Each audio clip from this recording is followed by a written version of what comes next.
You know why I just lit my lighter?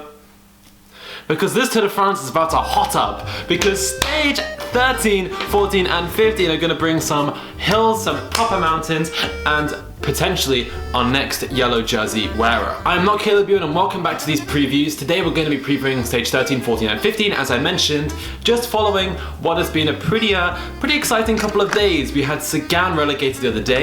If you saw my video on the Cycling Day channel, thank you very much. The views, it's inflating my ego just a little bit. We're gonna head off into this block of previews with stage 13 from Châtel-Guyon to Puy-Marie-Comtal. It's a very interesting old stage, but this stage is going to be very important for the King of the Mountains points and for breakaways. In fact, if you lead all the points through the stage in the lead, except the final climb, you'll get 26 points. That is enough probably to challenge Benoît Cosnefroy, who I'm sure will try to defend his jersey. We have two Category 1 climbs, the Col de César and the Puy-Marie. The Col de César comes at the very start of the stage, which means that the race may break up very early on this day. This will be dangerous for the likes of Sam Bennett, who probably will not be able to contest the intermediate sprint, but nevertheless this gives Sagan and Trentin a chance to score some more points on him in green.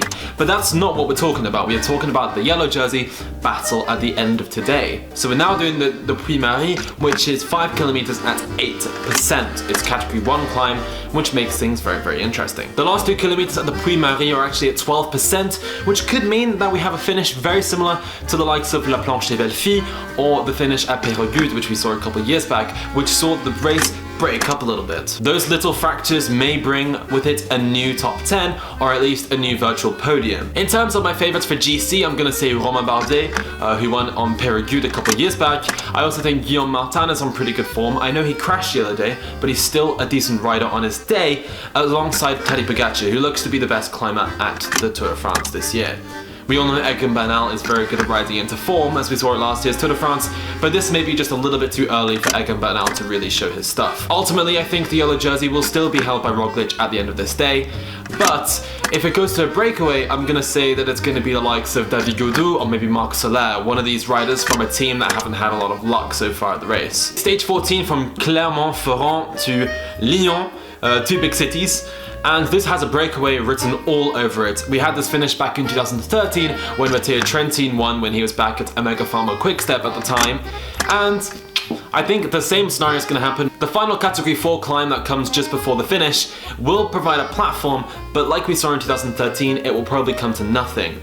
If so, I think we're going to see Sagan and Trentin go for this because they need every green jersey point they can get. This will probably be too hard for Caleb Ewan and Sam Bennett, but they'll probably throw some people in the breakaway. I am talking about Kasper Asgreen or Bob Jungels potentially challenging for the stage win, and if they do, they'll probably have to attack because I don't see them winning a sprint against the likes of Trentin or Sagan. And I'm sure that this stage will probably end up having the same yellow jersey wearer at the end of the day as it did at the start. Now to the jewel of the crown of this week of racing, stage 15 from Lyon to the Grand Colombier. This is going to be a very interesting day, and you may have deja vu, and you can be excused for thinking that we've had this stage before, because we did at the Tour de l'Ain a very similar stage, which ended up with Primož Roglic winning back just after the COVID restart. And this stage looks to be a carbon copy of what happened then. A GC battle on the slopes of this Jura climb. There are two categorized climbs, both Category 2, on the run-up to the Grand Colombier, and there are 14 kilometers of flat in between the final descent and the final ascent of the Grand Colombier, which means that we're going to have a lot of relentless racing and pacing to try to get GC riders at the front. For that reason, I do think that this will come down to a GC group, but the climb itself is very, very difficult. 17 kilometers at 7%. The finish as well is straight.